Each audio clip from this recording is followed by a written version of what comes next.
Hello everyone, good morning सभी को। और जैसा कि आप सभी लोगों को पता है कि आपका 13 फरवरी का फर्स्ट शिफ्ट का जो एसएससी जीडी का एग्ज़ाम था वो आपका समाप्त हो चुका है।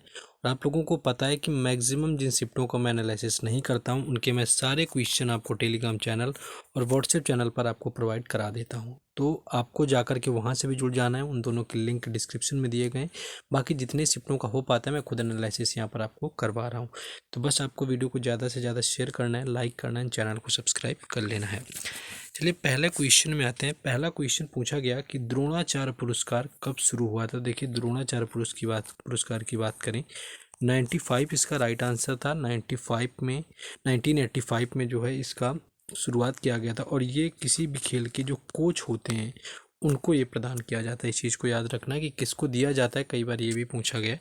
तो ये स्पेशली कोच के लिए बनाया गया था। 1985 में इसकी शुरुआत करी गई थी। नेक्स्ट क्वेश्चन पूछा गया कि बिस्मिल्लाह खान युवा पुरस्कार किस क्षेत्र में दिया जाता है। तो बिस्मिल्लाह खान युवा पुरस्कार की मैं बात करूं तो आपका नृत्य हो गया, नृत्य के साथ में नाटक हो गया, आपका लोक कला हो गया, ये सारे क्षेत्र हैं। लोक कला हो गया, इसके साथ साथ आपका संगीत भी आता है। तो यानी कि नृत्य, नाटक, संगीत, लोक कला, इन सभी क्षेत्रों में बिस्मिल्लाह खान युवा पुरस्कार जो है वो दिया जाता है इन क्षेत्रों में। और आपको पता है बिस्मिल्लाह खान जी क्या है, भारत के जाने माने शहनाई वादक थे जिनको 2001 के अंदर भारत रत्न भी दिया गया था। इस चीज़ को भी याद रखेंगे। आगे हम लोग बढ़ेंगे लेकिन उससे पहले मैं बता दूं, देखिए जिन लोगों ने टेक्स्ट बुक का पास प्रो अभी तक नहीं लिया हुआ है और लास्ट सेल में नहीं ले पाए थे और लेना चाहते हैं तो मैं बता दूं कि यहाँ पर आपका लव टू लर्न सेल आ चुका है, जिसमें कि अगर आप मेरा कूपन कोड राज10 यूज करेंगे तो आपको 12% का डिस्काउंट होकर के सिर्फ 395 रुपये यानी कि 395 में पूरे एक साल के लिए टेक्स्ट बुक का पास प्रो मिल जाएगा। इसको परचेज़ करने का लिंक मैंने डिस्क्रिप्शन में दे दिया है, कमेंट बॉक्स में भी पिन कर देंगे। तो आपको ये देखना है कि आप किसी भी एग्ज़ाम की तैयारी करते हैं उस एग्ज़ाम के प्रीवियस ईयर पेपर, साथ ही साथ आपको उसके मॉक टेस्ट, सारी चीज़ें आपको मिल जाती हैं। तो बाकी वैसे इसका प्राइस जो होता है 699 हो जाता है। बेहतरीन ऑफर है आपके पास, जाइए परचेज़ करिए। तो इसको आज ही आपको जा करके परचेज़ कर लेना है। 395 इसका प्राइस रखा गया, आपको ध्यान रखना है। बाकी 20 रुपये जो एक्स्ट्रा आपके हो जाते हैं वो एक्चुअली प्लेटफॉर्म फीस, जीएसटी वगैरह लगा के बढ़ जाता है, तो उसके बारे में ज़्यादा नहीं सोचना है। तो जाइए परचेज़ करिए। आ जाते हैं हम लोग अपने टॉपिक के ऊपर। नेक्स्ट अगले क्वेश्चन में हम लोग आएंगे। हाँ, नेक्स्ट क्वेश्चन है कि भारत सरकार अधिनियम 1935 यानी कि 1935 में अनुसूचियाँ कितनी थी। तो यहाँ पर 10 इसका राइट आंसर हो जाएगा। यानी कि जो भारत सरकार अधिनियम था उसमें 10 अनुसूची थी आपके 1935 में। कई बार क्या होता है कि इसमें धाराएं भी पूछ लेते हैं कि 1935 में जो आया हुआ था उसमें धाराएं कितनी थी। तो 321 धाराएं थी, ये चीज़ भी याद रखना है। 321 जो है 1935 के अधिनियम में धाराएं भी थी। ये भी क्वेश्चन पूछा जा चुका है। अभी तो अनुसूची आपका पूछा, 10 अनुसूचियाँ यहाँ पर हो जाएगा। नेक्स्ट क्वेश्चन है आपका, एक्चुअली मुझे पता भी नहीं कहाँ पर वीडियो पॉज हो गया था तो मैं आगे कर गया और मुझे पता भी नहीं चला, टाइमिंग बढ़ नहीं रही थी तो मैं फिर से आया हूँ। तो फिर से मैं कराता हूँ। बिस्मिल्लाह खान अगर युवा पुरस्कार की बात करें तो आपका नृत्य हो गया, नृत्य के बाद में आपका नाटक हो गया, संगीत हो गया, इसके साथ में आपका लोक कला हो गया। इन क्षेत्रों में दिया गया है। आप लोग थोड़ा एडजस्ट कर लेंगे, थोड़ा इशू हो गया था बीच में, भी वीडियो पॉज ही हो गया था। तो इन क्षेत्रों में बिस्मिल्लाह खान युवा पुरस्कार दिया जाता है। बिस्मिल्लाह खान जी जो हैं ये शहनाई वादक रहे हुए हैं, ये चीज़ याद रखना है, जिनको 2001 के अंदर भारत रत्न से सम्मानित किया गया। 2001 में इनके साथ साथ लता मंगेशकर जी को भी दिया गया था। नेक्स्ट क्वेश्चन है कि भारत सरकार अधिनियम 1935 यानी कि 1935 में कितनी धाराएं रही हुई थी। धाराएं एक्चुअली पूछा था, आई थिंक धाराएं नहीं पूछा था, आई थिंक इसमें अनुसूची आपकी पूछी गई थी।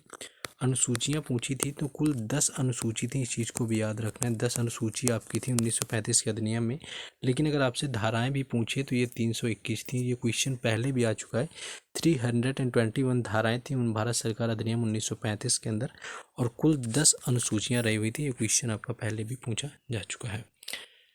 नेक्स्ट क्वेश्चन है कि कर्नाटक संगीत में बॉम्बे जयश्री के नाम से किसको जानते हैं। तो ये आपके कर्नाटक जो संगीत है उसकी त्रिमूर्ति हैं और जिनका नाम है रामनाथ। यानी कि जो कर्नाटक म्यूजिक के रामनाथ हैं इनको बॉम्बे जयश्री के नाम से जाना जाता है। तो रामनाथ जो है इसका राइट आंसर था। नेक्स्ट क्वेश्चन है अगला कि गोपद ब्राह्मण का किससे संबंधित है। तो आप सभी को पता है कि कुल हमारे 4 वेद होते हैं और इन 4 वेदों में आपका जो अथर्व वेद है वो आपका रिलेटेड है जाकर के गोपद ब्राह्मण से। तो ये क्वेश्चन जो है आपका पूछा गया था। नेक्स्ट क्वेश्चन है कि बाल लिंगानुपात सबसे कम जो होता है वो किस राज्य का है। तो बाल लिंगानुपात की बात करें तो हरियाणा का ये है, और 2011 की मैंने जनगणना जब करवाई हुई थी तो उसमें ये क्वेश्चन मैंने कराया भी हुआ था। और मैक्सिमम की जब बात आएगी, मैक्सिमम किसका है, तो मैक्सिमम है अरुणाचल प्रदेश का। तो मैक्सिमम अरुणाचल प्रदेश का है और मिनिमम किसका है, हरियाणा का है। और यूटी में सबसे कम अगर आपसे पूछे तो याद रखना कि दिल्ली का बाल लिंगानुपात जो है वो सबसे कम हो जाएगा। नेक्स्ट हम लोग अगले क्वेश्चन में आएंगे।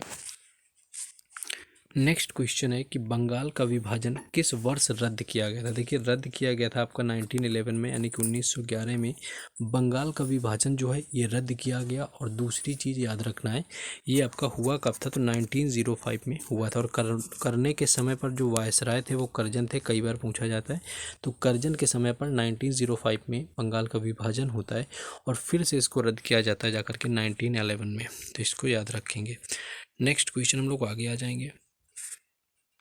नेक्स्ट एक आपका आर्टिकल का क्वेश्चन था कि भारतीय संविधान के किस अनुच्छेद के तहत प्रधानमंत्री मंत्रिपरिषद का प्रमुख होता है। तो प्रधानमंत्री जो मंत्रिपरिषद का प्रमुख होता है ये आर्टिकल आपका 74 के तहत होता है, यानी कि अनुच्छेद जो 74 होता है ये मंत्रिपरिषद का प्रमुख बनाता है प्रधानमंत्री को। और अनुच्छेद 74A में कहा गया है कि राष्ट्रपति को सहायता और सलाह देने के लिए क्या होती है, प्रधानमंत्री की एक मंत्रिपरिषद होगी, है ना। तो ये क्वेश्चन आपका पूछा गया था।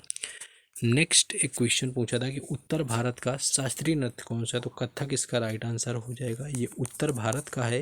अगर डायरेक्ट आपसे स्टेट पूछा गया तो होगा तो भी आपको पता है उत्तर प्रदेश का ही है। बाकी पूरे उत्तर भारत का एकमात्र शास्त्रीय नृत्य है जो कि कथक है, ये भी आपको याद रखना है। नेक्स्ट आते हैं हम लोग अगले क्वेश्चन में। नेक्स्ट है आपका कि भारत के वाणिज्य एवं उद्योग मंत्रालय कौन है 2024 में। तो वाणिज्य एवं उद्योग मंत्रालय की बात करें तो ये 2024 के अंदर कौन रहा हुआ है, तो श्री जो पीयूष गोयल हैं ये रहे हुए थे जाकर के भारत के वाणिज्य एवं उद्योग मंत्रालय 2024 के अंदर। तो ये क्वेश्चन आपका करंट का पूछा गया था, इस चीज़ को भी ध्यान रखेंगे। हाँ, आपका घाटे का बजट पूछा गया था, यानी कि बजट घाटे से आपका रिलेशन पूछा गया था इकोनॉमिक का। तो ये आपका तब होता है कि जब किसी देश का संगठन खर्चे जो होते हैं उसकी आय से अधिक हो जाते हैं, यानी कि जो आय होता है आपका वो कम रहता है और व्यय अधिक हो जाता है। तो ये आपका निर्धारित करता है हमारे बजट घाटे को। तो ये क्वेश्चन आपका पूछा गया था। बाकी मैंने आपको बता ही दिए क्वेश्चन ऑलमोस्ट, और बिस्मिल्लाह खान वाला भी हो गया।